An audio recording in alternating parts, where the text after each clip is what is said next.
Have you ever felt it, a presence watching through silence? A mystery older than words, as if something sacred was waiting to be remembered.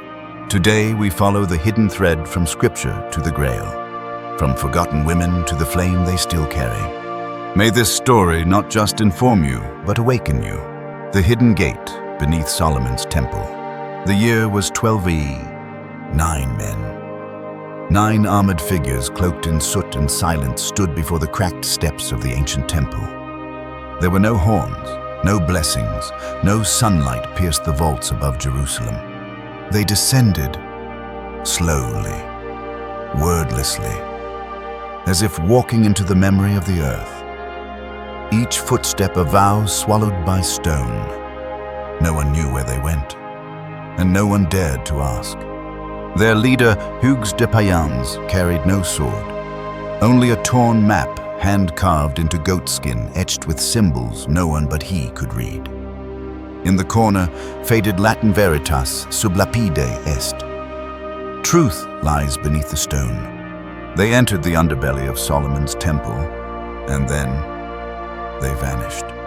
Not for a day, not for a week, but for 9 years. 9 years of silence. 9 years beneath the earth, long enough for the world to forget them. Those who once praised them began whispering heretics. The Romans claimed they had perished. The Muslims said they were devoured by holy fire. But in truth, they were alive. Alive and searching. They weren't seeking gold. They weren't hunting relics. They didn't flip stones for treasure like knights in legends. They sought something deeper. A forgotten covenant. A promise once made between man and heaven. Beneath the temple they dug through layers of time, stone by stone, age by age, as though each meter of soil was a page to be turned. And then they touched something that did not belong to this world. A door of white stone, smooth, no handle, no hinges, no lock. Only one symbol carved at its center, a triangle. Inside it a circle, and within the circle an eye, closed. The 9 stood motionless. No one spoke. No one touched. For they knew this was not a door of stone. It was a gate of time, a seal of knowledge. When they emerged in the year 1128, no one recognized them. Same faces, different eyes. Gone was the light of victors. What remained was silence, the kind worn by those who had seen what should not be seen. They left no record, no journal, no scroll. Only one thing had changed. Everything. From that day, the Knights Templar were no longer what they had been. No longer mere guards of pilgrims, they became builders of things no one had seen before.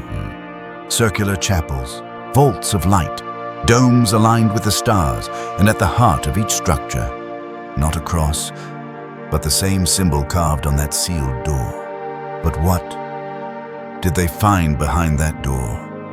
A treasure, a hidden library, or a voice, a summons from the one whom Scripture had cloaked in silence? They never said. They simply lived differently. And every stone they laid from that moment on seemed to remember something the world had forgotten. Solomon and the hidden covenant of light. Before there were knights, before temples were built by mortal hands, there was a man who spoke with heaven in the language of stone. Solomon, not merely a king, but a builder of silence, a weaver of light and shadow. The one whom Scripture calls wise, but whom mystery remembers as chosen. It is said that when Solomon raised his temple, he did not build with blueprints, but with visions. He saw not walls, but frequencies, not ceilings, but alignments, not windows, but portals for light to speak. Every measurement, a syllable, every beam, a breath. The temple itself was not a building, but a song made solid.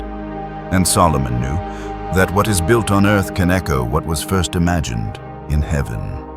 The stones whispered to him. The stars replied. And deep in the Holy of Holies he sealed a covenant, not with ink, but with geometry. It was not a law written on scrolls, but a harmony encoded in matter. This covenant was not for everyone. Not for the kings who ruled after him, not for the priests who guarded the ark. It was for those who would come much later, those willing to listen again to the voice in stone. That voice called the Templars. What the knights found beneath the temple was not merely ancient.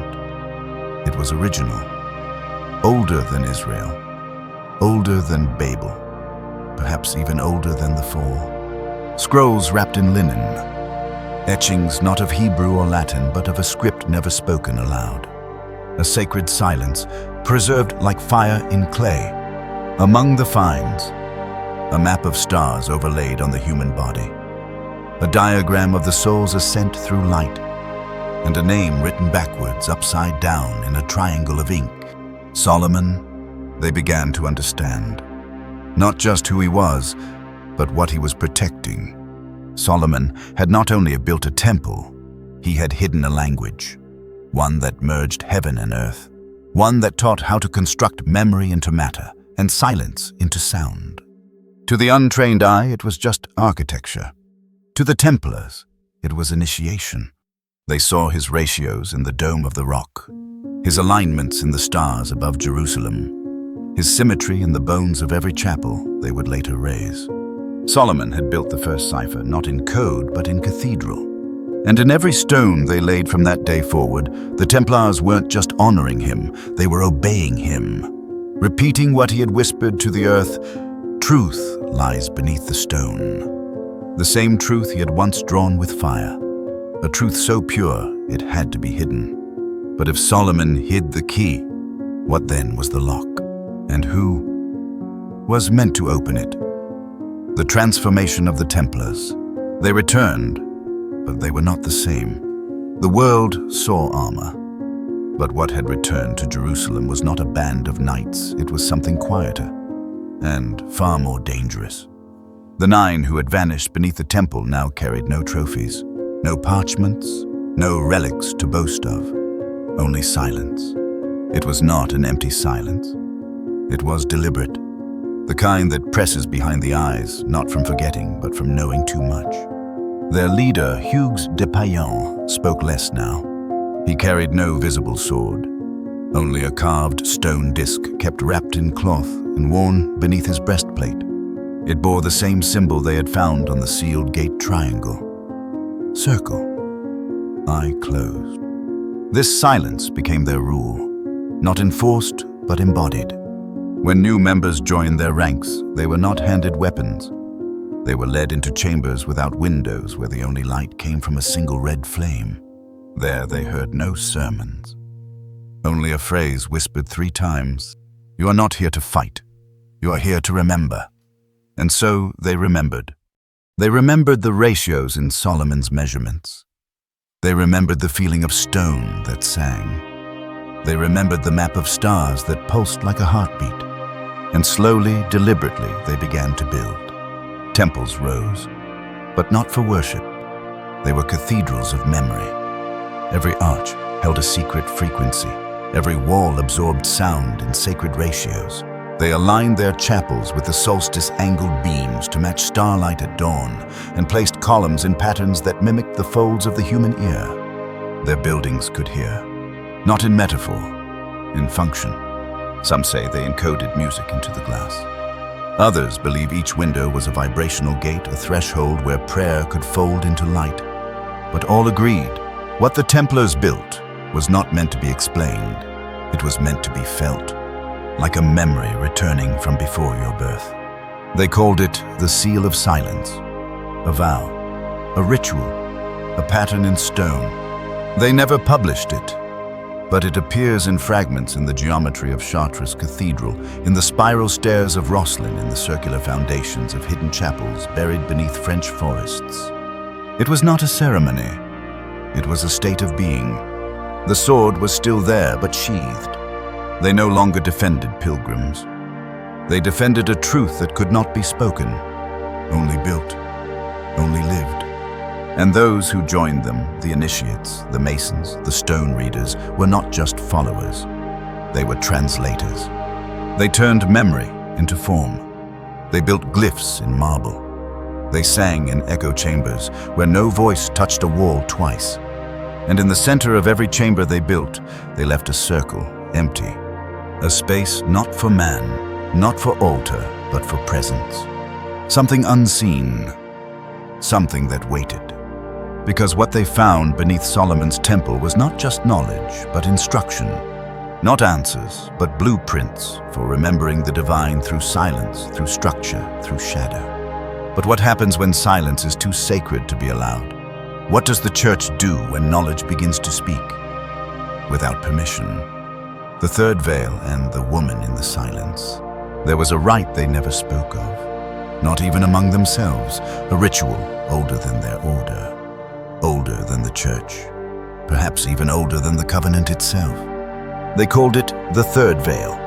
It began in silence, as all their rituals did. The initiate would descend into a room of black stone, lit only by 3 candles, no windows, no markings, only shadow. He would kneel at the center, and behind him unseen 3 others watched. One stood for earth, one for heaven, and one for what lies in between. A voice would whisper, not in Latin, but in a tongue made of breath and rhythm, a language that had no letters. Then came the veil.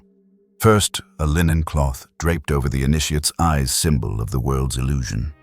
Second, a red silk symbol of blood and inheritance. And then the third, a black veil. Cool, heavy, anointed with oil. Placed not over the eyes, but over the mouth. And there the initiate would remain until he could feel what words could not reach. Until he learned to listen without ears. To remember without thought. Some stayed hours, others days. One, it is said, never emerged. But when they returned, they were no longer merely knights. They were bearers. Vessels. Living cathedrals of silence. But what was hidden behind that third veil? The Templars never wrote it down. But in stained glass and carvings in veiled frescoes long since painted over. One image returned again and again. A woman, not the Virgin, not Mary as the church depicted her, but one older, one darker, one unspoken. She stood barefoot on stone. Her robes were twilight. Her arms open not in welcome, but in remembrance. Around her head not a halo, but a circle of stars. She held no infant, only a chalice. And inside it, a flame. They called her by many names, La Veillée. The silent watcher, the one who waits. But in the chambers where only stone could hear, they whispered one name more than any other. Sophia, not a saint, not a goddess, but something woven through creation. Wisdom, wrapped in the feminine. They believed she was the keeper of the original fire. That it was not a man who first received the word, but the woman behind the veil. To the church, this was heresy, but to the Templars, it was origin. The Grail, they believed, was not a cup, not a relic, but a womb, a space of becoming, a vessel of light so pure it had to be hidden, in symbol, in silence, in her. This is why they never spoke her name in public. Why they hid her image behind false saints, why their rituals were not acts of domination, but of remembrance. Every rite, every veil, every circle carved in sacred stone was a way to make room for her return. And those who understood, those who carried her flame, became something else entirely. Not warriors, not monks, but midwives of the sacred yet to be reborn.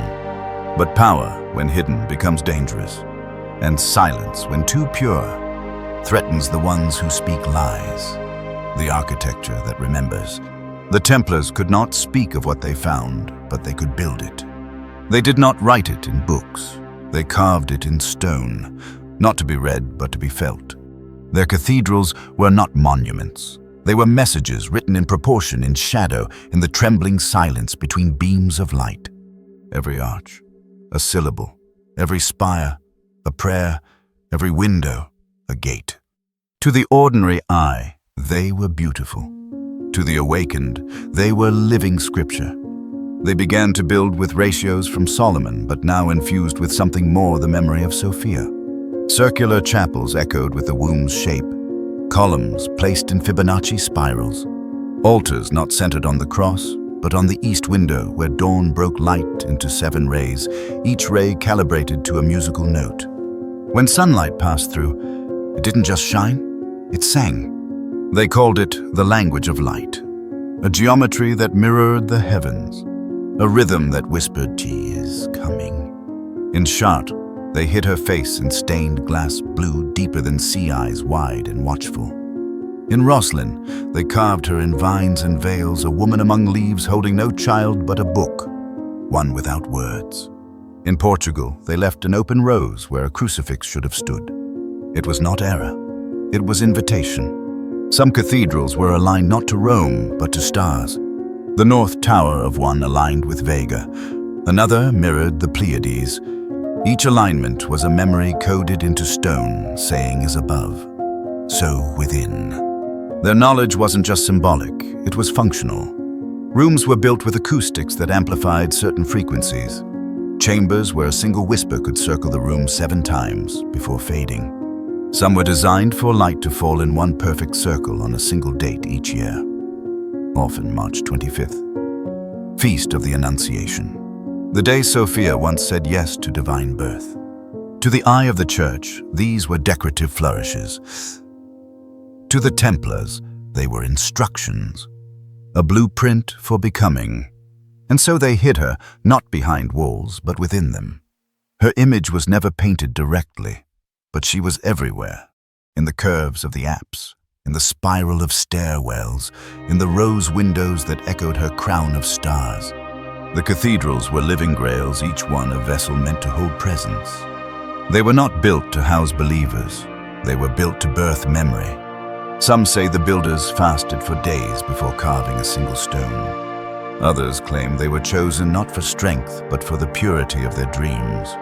Their hands remembered what their minds could not say, and the stones listened. But what happens when architecture begins to awaken those who enter it? What happens when light begins to speak the name of the forgotten woman, the forgotten brotherhoods? The Templars were not alone. What they found beneath Solomon's temple was not a secret locked in Christian hands, but a thread woven through many looms. It did not begin in Rome, nor end in Jerusalem. It moved like wind across deserts, through mountains, whispered in languages now long gone. The first to speak of it were not knights, but seekers. Among them, the Essenes, keepers of the Dead Sea Scrolls. They lived in caves, wrote in code, bathed in silence. They believed the world had forgotten its original name, so they waited for someone to remember. Then came the Sufis, poets of the unseen. They whirled, not to dance, but to align the soul with its center. They sang of a light so bright it could only be seen in the dark. They carved memory not in stone, but in breath. They too guarded a flame, and they too recognized Sophia. When the Templars ventured into the east, they did not just fight, they listened, and they heard echoes. The Sufis spoke of a beloved who was not male, not female, but light with form. They spoke of a veil, and behind that veil she waited, not for worship, but for remembrance. The Templars learned the language of gesture, how to write with silence, how to pray by standing still. From the Sufis they inherited not doctrine, but discipline, a way of being that made room for wisdom to return. From the Essenes they inherited secrecy, not to hoard, but to protect. Their scrolls were maps, not to cities, but to states of consciousness. They described chambers within the soul, each one veiled, each one requiring surrender, not conquest. Some believe the Templars brought back more than scrolls. They brought practices, breathwork, chant, postures that aligned the spine with starlight, rituals that moved memory from the body to the stone. They began to see the Grail not as an object, but as a pathway, a sequence, a spiral, a rhythm between forgetting and remembering, one that others had walked long before Christ ever spoke in Galilee. And so the Templars became translators, between east and west, between word and light, between the masculine silence of Rome and the feminine fire of Sophia. They walked the thin line between doctrine and gnosis.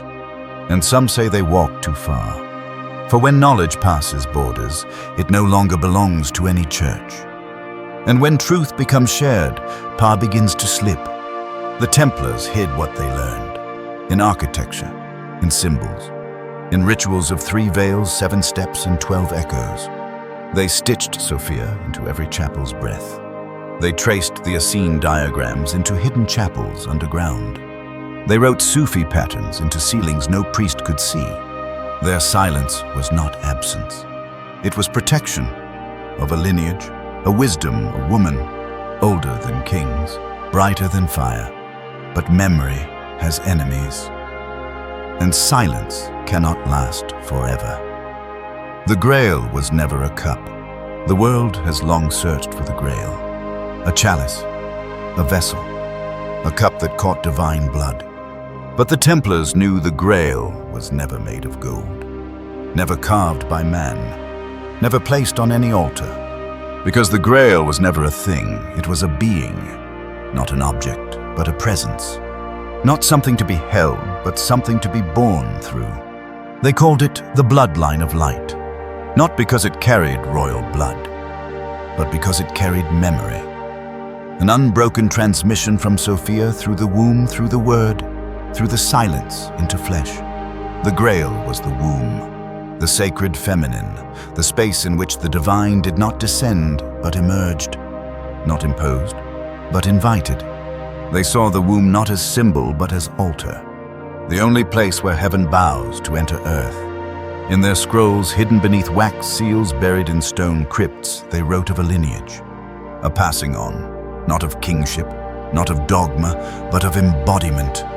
They called her the Grail bearer, not Mary Magdalene by name, but she who carried fire. Not fire that burns, fire that remembers.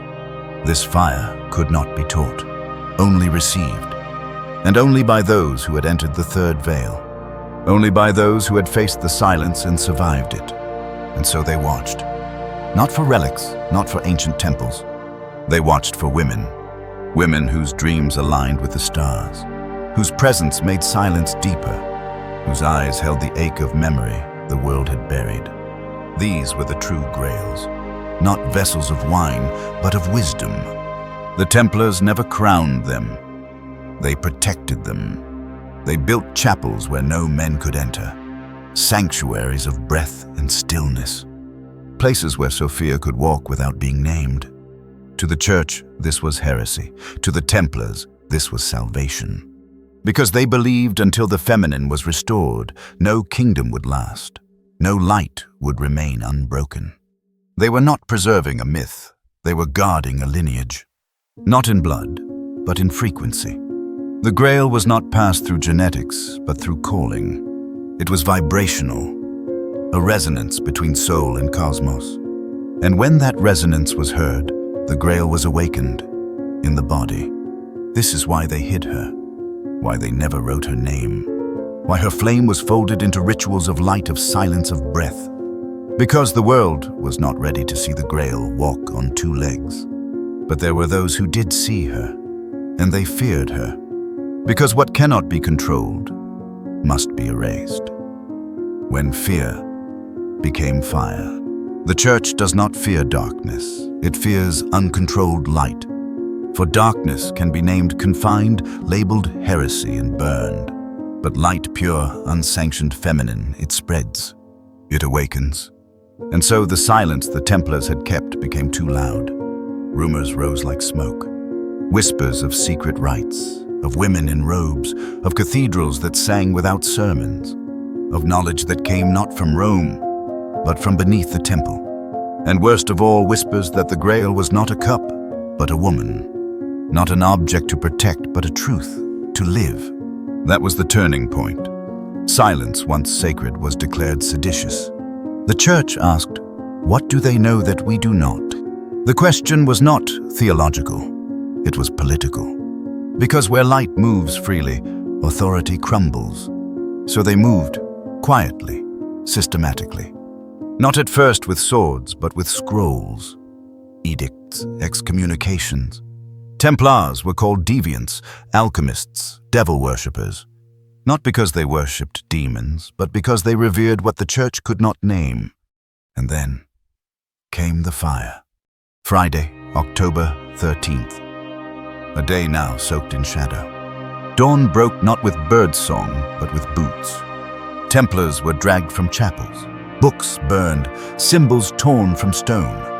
They were tortured not for secrets of war, but for the names of women, names they would never speak. In Paris, Jacques de Molay was chained. Asked again and again, "Where is the Grail?" He did not answer. He simply looked east toward a window no longer there. And then the flames rose. The fire was not meant to kill. It was meant to erase, to cauterize memory, to burn the lineage from the world. But memory, when rooted in silence, does not die. It waits. The few who survived did not fight. They vanished. Some into the mountains of Scotland, some to the hills of Portugal, some deeper still into story. They took nothing, not gold, not relics, only fragments, symbols, silences. And the Grail, it passed not through vaults, but through women. Midwives of light, wanderers, mothers, mystics. Unwritten, unfound, unbroken. The church rewrote the tale, made the Grail a quest for kings, a golden cup lost in myth. They named it holy, so no one would ask why it had once been alive. They built cathedrals on top of cathedrals, layered stone over silence, cross over circle. But even now, if you enter alone at dawn with heart quiet, you may hear it. Not words, not song, but a presence, waiting. Because what is true does not need to shout. It only needs to be remembered. The Grail. Across the ages, the Grail was never just Christian. Long before the Templars, long before Jerusalem, she appeared. In stories, in stars, in songs that survived the fall of empires. The shape changed, the language changed, but the essence remained. In Egypt, she was Isis, queen of the throne, bearer of magic. She wept over the broken body of Osiris and through her tears brought him back to life. Her womb was the chalice, not of blood but of remembering. In Greece, she was Sophia's shadow woven into the myths of Demeter and Persephone. A descent, a return, a cycle of light hidden in earth's hunger. She held the pomegranate seeds of life folded in death, each bite a vow to remember.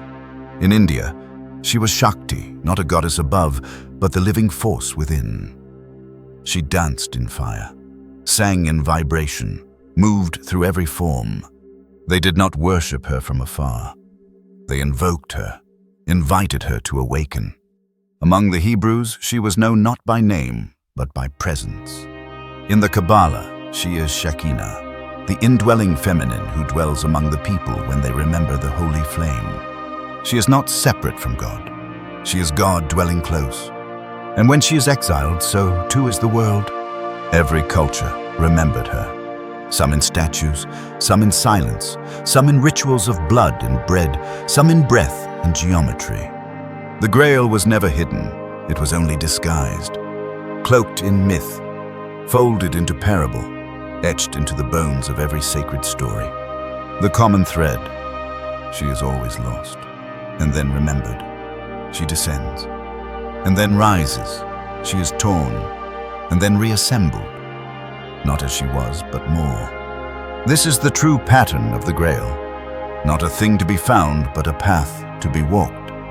A spiral, a remembrance. The Templars recognized this, and it changed them. They stopped thinking of the Grail as singular. They began to see it as echoes, moments in time where memory breaks through, where the feminine returns not as queen, but as mirror, to show us what we have forgotten.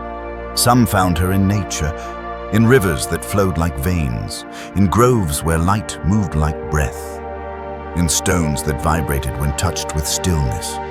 Others found her in women, not divine beings, just present ones. Mothers who knew without words. Daughters who dreamed beyond time. Midwives of memory. She was never far, only unrecognized. Like water to the fish, like silence to the wind. Even now, fragments remain. The Holy Grail of Arthurian myth, a Christian veil over Celtic memory. The Lady of the Lake Keeper of sword and secret, not a side figure, but the one who initiates the hero's journey. Not by battle, but by giving, always forgotten. The Grail was never just one thing. It was always a pattern, a recurring breath from the lungs of the sacred. Why we keep forgetting, if she is everywhere. In myth, in stone, in soul, why do we keep forgetting her? Why does the Grail vanish just as we draw near? The answer is not in history, it is in us. Because to see her requires a kind of sight most of us lose when we learn the names of things. As children, we feel presence. We hear in trees, we listen between words, we trust the silence. But as we grow, we are taught to look outward, to define, to prove, to possess. And the Grail, the true Grail, cannot be possessed, only received. So we forget. Not because we are blind, but because we fear the cost of remembering. To remember her is to remember pain, the wound of separation, the ache of exile, the burning truth that we have traded wonder for control.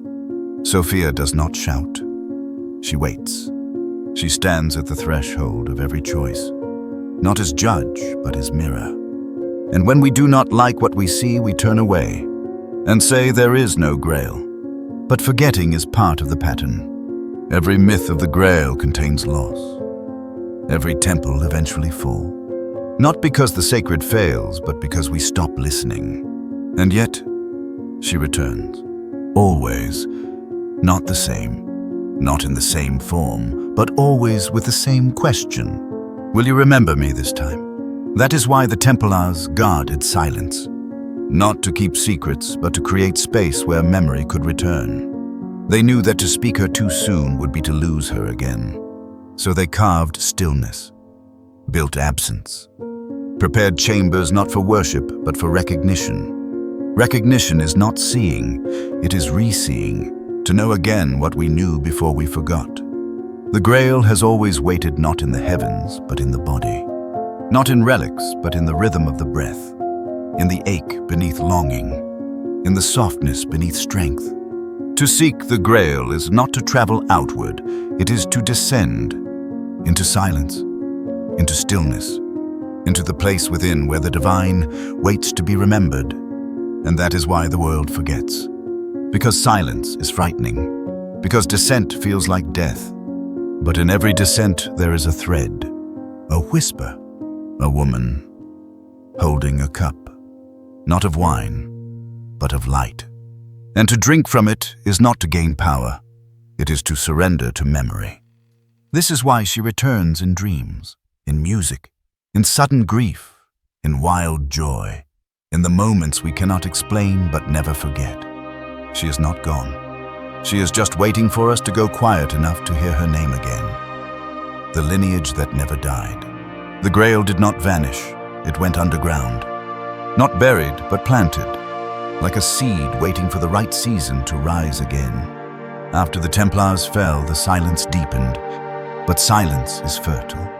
And in the dark, memory grew roots. It found refuge in unexpected places, in the Rosicrucians who spoke of light hidden in matter and of a rose that bloomed only when the world forgot its name. In the early mystics of Al-Andalus, who saw in Sophia not a danger, but the missing breath between scripture and song. It lived in women, always, not in titles, but in touch. In grandmothers who blessed their bread with tears, in midwives who sang old names as babies entered the world, in nuns who painted their visions in secret, then buried them in cloisters no man ever entered. It flickered through the alchemists, not just in labs, but in longing. They sought not gold, but the womb of transformation. They called her the vessel, the container, the sacred matter. And always the Grail, Through the centuries, she became a whisper, a symbol too dangerous to name, too sacred to erase. She moved through art, through myth, through architecture, through lullabies. Some saw her in black Madonnas hidden in chapels with no inscriptions. Others in the labyrinths of old cathedrals, wombs of stone meant to be walked in silence. Even the Freemasons, despite their rigid symmetry, held fragments of her code. Not in the tools of building, but in the spaces between. The compass, the square, the unfinished temple, all shadows of a presence withheld. And yet it was not just secret societies. She moved through people with no name, no title, just presence. A shepherdess who dreamed of stars and walked labyrinths in her sleep. A child who sang songs no one taught her. A healer who knew which plants sang at night. The Grail never demanded power, only attention. She did not survive through conquest, but through tending. Through the hands that mend, the lips that remember, the eyes that recognize the sacred even when veiled. And in every age there were those who saw. Not many, just enough. One here, another there. A line not of blood, but of recognition. They never met. They did not need to, because each one carried a note in the symphony. And when played together, even across centuries, they remembered. She was remembered. In quiet rooms, in broken hearts, in gardens lit by moonlight, in symbols that passed not through books, but through intuition. But every lineage risked forgetting, and every flame can flicker. And so the question returns. What happens when the last who remembers no longer speaks? What happens when silence becomes noise again? The Grail in plain sight. We walk past her every day, in cities, in books, in songs on the radio. And we don't see her, not because she's hidden, but because we've forgotten how to look. The modern world does not burn books. It drowns them in noise. It replaces silence with certainty, mystery with branding, symbol with surface. And so the Grail becomes a prop in a movie, a relic behind glass, a metaphor stripped of fire. But she is still here, watching, waiting. In the museum, she is mislabeled, a statue of a veiled woman filed under unknown fertility idol, her name long scratched away. A fragment of a scroll described as apocryphal nonsense, yet its letters burn through the glass for those who remember the rhythm of light. She's in the cathedrals too, not in the sermons, in the corners, in the cracks. A symbol etched upside down on a forgotten pew. A rose window that casts a seven-petaled shadow only on the solstice. A fresco painted over 3 times, still weeping through the plaster. Even in popular stories, she flickers. The wise woman who appears then disappears. The mother whose name no one speaks. The queen who guides but is never crowned. She is always just beyond the plot, just outside the frame. But once seen, she changes everything. Children still feel her. They draw spirals without knowing why. They cry at stories with no ending. They ask questions we've long been trained not to answer. She speaks most clearly when the mind is quiet, when the eyes are soft, when wonder breaks through routine. Sometimes she appears in dreams, not with words but with presence. A woman of shadow and flame. A cup held in silence. A single look that says, "You have not forgotten. You have only been asleep." We think forgetting is passive. It's not. We train ourselves to forget. We choose distraction. We avoid dissent. We fear remembering because it means losing the armor we've built. But some are remembering. Artists who paint what they cannot explain. Poets who write lines they didn't think of. Musicians who hear chords in their sleep. Healers who know where to place their hands before anyone speaks. They don't always call it the Grail, but the flame is the same. She appears now in symbols that transcend culture. The spiral, the vessel, the broken mirror, the crown of stars. Not Christian, not pagan, simply true. And those who follow these signs quietly, faithfully begin to walk a path older than religion. A path of remembering. But here's the question. If the Grail still walks among us, what would happen if the world saw her again? Not as story, not as symbol, but as real. Would we listen, or would we silence her again? That answer is not in the past. It's in us. Here, now. To receive the Grail. The question is not, where is the Grail? The question is, who is ready to receive her? She does not arrive through force, not through conquest or cleverness or even faith. She arrives through readiness, not in the hands but in the heart, and the heart must be broken open to hold her. To receive the Grail is to become the Grail, a vessel, a silence, a stillness that trembles with memory. You cannot chase her, only prepare. You must learn to wait without grasping, to descend without a map, to listen without needing to understand. She comes when the walls fall, when the armor rusts, when the stories you've told yourself begin to crack, and the silence inside is no longer empty but full. This is not the hero's journey. It is the hollowing, the way of the womb, the temple within, the unraveling that reveals the real. She may come in grief, in stillness, in the moment you stop trying. She may come as a stranger, as a whisper, as a memory you didn't know you had. To receive her is to let go of who you think you are, to remember who you were before the forgetting. Some will turn away. They always have. Because this path does not offer reward. It offers remembrance. And remembrance is costly. It costs certainty. It costs control. It costs every false light you've built around your fear.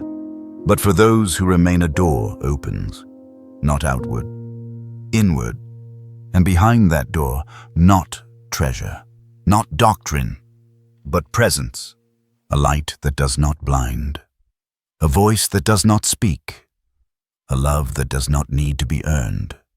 This is the threshold, where myth becomes memory, where legend becomes living, where the Grail is no longer something you seek, but something you carry. But beware, once received, you can never return. The world will look the same, but you will see it differently. Every face a mirror, every sorrow a prayer, every silence a sanctuary. The Grail is not a reward, she is a responsibility. To hold her is to walk with reverence, to speak with care, to move with awareness that every step ripples eternity. She does not ask for worship, she asks for wholeness. And wholeness begins when you stop trying to be worthy and simply open. This is the secret the Templars could not speak. This is the song the cathedrals tried to sing. This is the truth hidden in every veil, every myth, every flame. You are not meant to find the Grail. You are meant to become worthy of being found by her. She is already here. What if she never left? What if the Grail is not coming, but has already come? And the real question is not where is she, but would you recognize her if she stood before you? She may wear no crown. She may not speak your language. She may not know she carries the flame, but you will feel it. In her eyes, in her stillness, in the way the world bends softly around her presence. The Grail lives now in the unseen, in women who walk alone but never feel lonely, in men who protect without claiming, in children who remember before they are told to forget. In the moment before the prayer, when your breath catches and something in you falls silent, that is where she waits. She is not just one woman. She is a pattern returning through many. Through poets, through mothers, through wanderers who carry no map, through the quiet ones who feel too much, who see too deeply, who cry when the stars feel too close. She is in the healer who says, I don't know why I know, but I know. She is in the teacher who leaves space for silence between the words. She is in the stranger who sees you truly before you speak. Not all who carry her flame know they do. Not all remember, but the Grail does not need your memory to remain. She is the memory. The lineage never ended. It only scattered, like seeds across time. And now something is calling them home. Perhaps you feel it. A stirring, a question, a sense that something ancient is waking inside you. Not an answer, a recognition. The Grail may not call you by name, but she will call you by feeling, by silence, by awe, by the ache of longing you cannot explain. So listen, not outward, but inward. Not for the Grail's location, but for her echo in your own soul. And if you hear it, if something inside you leans forward, you are not alone. There are others, remembering, returning, becoming vessels again. This is not the end of the story. It is the return to the beginning. Not the closing of a quest, but the awakening of a presence that was never gone. The Grail is not a treasure. She is a trust. Not something you carry in your hand, but something that carries you. When you fall, when you break, when you rise again. So the question now is simple. Will you live as if the Grail is already here? Not in legends, not in cathedrals, not in the past, but here, in your breath, in your choice, in the space between one heartbeat and the next. Because the Grail has always been what you become when you remember who you are. This is not a story, it is a return. And you are already walking it. Welcome home. If something stirred in you today, a memory, a longing, a name you can't quite speak, hold it gently. It may be the Grail calling. Thank you for walking this path with us. May light find you, and may silence guide you home. Subscribe for more stories that remember what the world forgets.